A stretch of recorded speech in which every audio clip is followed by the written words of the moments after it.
Welcome to Responding Safely in an Emergency course, Fire Safety and Evacuation Procedures for Assisted Living. Brought to you by American Way University. My name is Angie Danielski, and I've developed this course to help caregivers better understand fire safety concepts and how to carry out evacuation procedures safely in an emergency. Here is a brief overview of what the third segment of the fire safety course will cover. First, we will review fire alarm systems, including smoke and heat detectors, along with sprinkler systems. Next, we will go over fire extinguishers and the proper technique for using a fire extinguisher. First, let's go over some basics of fire alarm systems. There are several different things to consider in an emergency situation. Let's briefly talk about the types of detectors. Many people refer to detectors as fire alarms. However, a detector simply picks up on the fire, smoke, or heat, and then causes an alarm to go off. There are different types of detectors that are required in the assisted living setting. A smoke detector will detect the smoky environment in a fire or the particles given off by the fire. Once the smoke and flames get to a certain level, the alarm on these detectors will sound.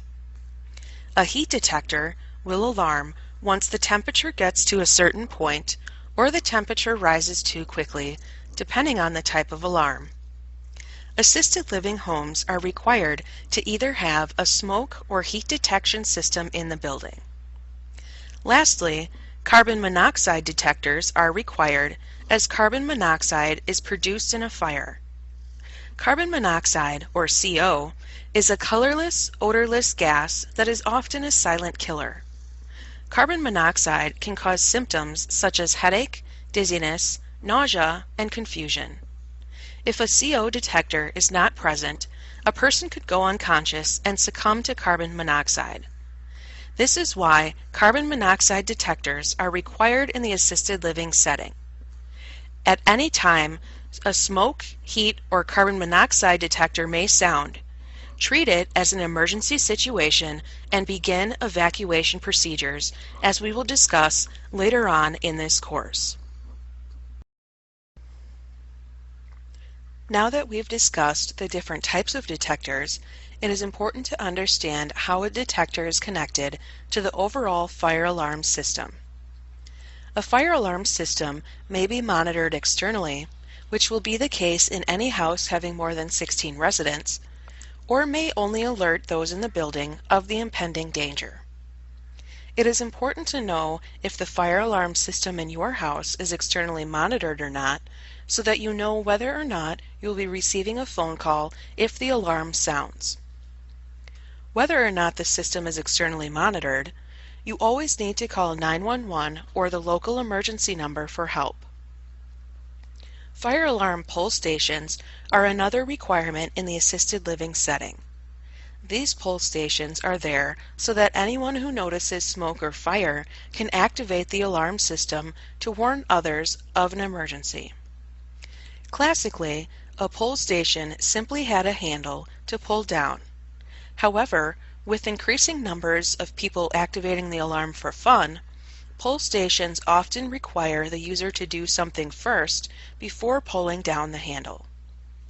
Some pull stations may require the user to push in first prior to pulling the handle down, or in areas where alarms are frequently activated for no reason, a plastic box may be mounted over the pull station so that the user has to lift the plastic box up first before activating the alarm. Lastly, for many assisted living houses, we will have a sprinkler system in place. In certain instances, sprinklers are required in houses based on the size of the house and the resident evacuation needs. Sprinklers are extremely effective in fires as they react quickly to help put out the fire, or at the very least, limit the spread of fire. As we begin discussing fire extinguishers, we will break it down into two sections. First, we will look at the different classes of fire along with what type of fire extinguisher to use. Then, we will discuss how to properly use a fire extinguisher, which will also include a video demonstration. It is important to remember that we should only use a fire extinguisher on small fires because the fire extinguisher only lasts for 10 to 15 seconds.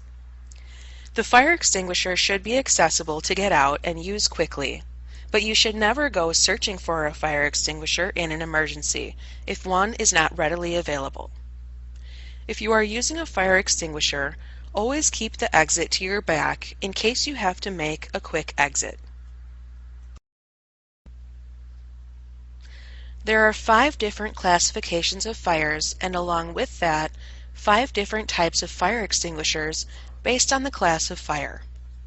As we can see here, the left column has a colorized picture representing the class of fire, and the right column has a colored shape with a letter in it to identify the class of fire. Class A fires involve ordinary combustibles, which include clothing, wood, furniture, paper, plastic, and most other items you'd find in the assisted living setting.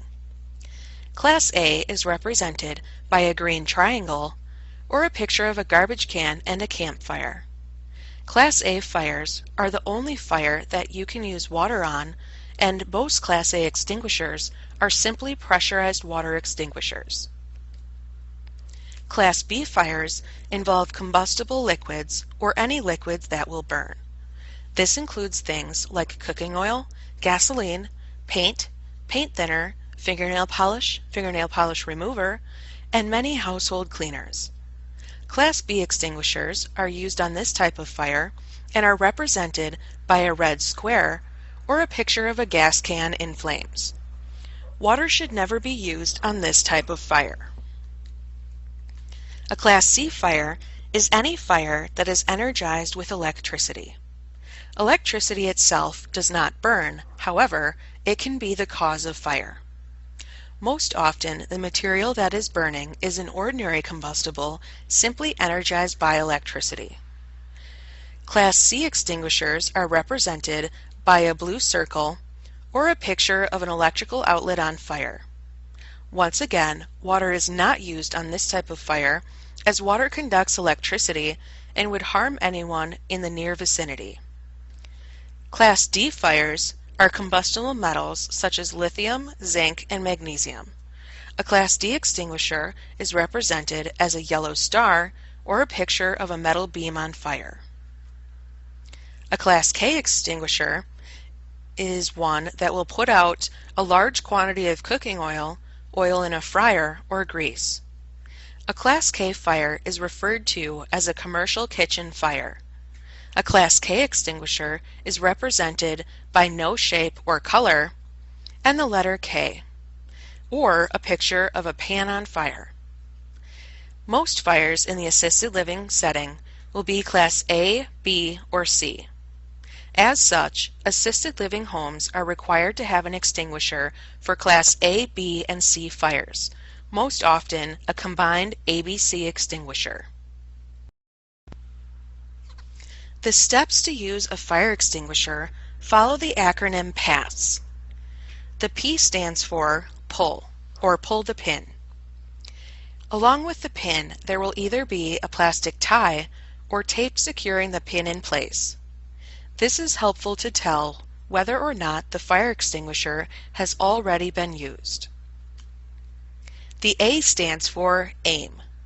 The user should aim the hose at the base of the fire, as that is where the chemical reaction is taking place. Aiming the hose at the flames is not effective, as the flames and smoke are simply products of combustion. The first S stands for squeeze. Squeeze the handles together, which will cause the extinguishing agent to come out of the fire extinguisher. The second S stands for sweep. Sweep the hose back and forth at the base of the fire to interrupt the chemical reaction and put the fire out. If you can remember PASS, or pull, aim, squeeze, sweep, you will know how to properly use a fire extinguisher. These steps are also listed on the fire extinguisher label. As we see in this picture, the two S's are combined in the third step. This concludes the third section of the American Way University training of Responding Safely in an Emergency, Fire Safety and Evacuation Procedures for Assisted Living.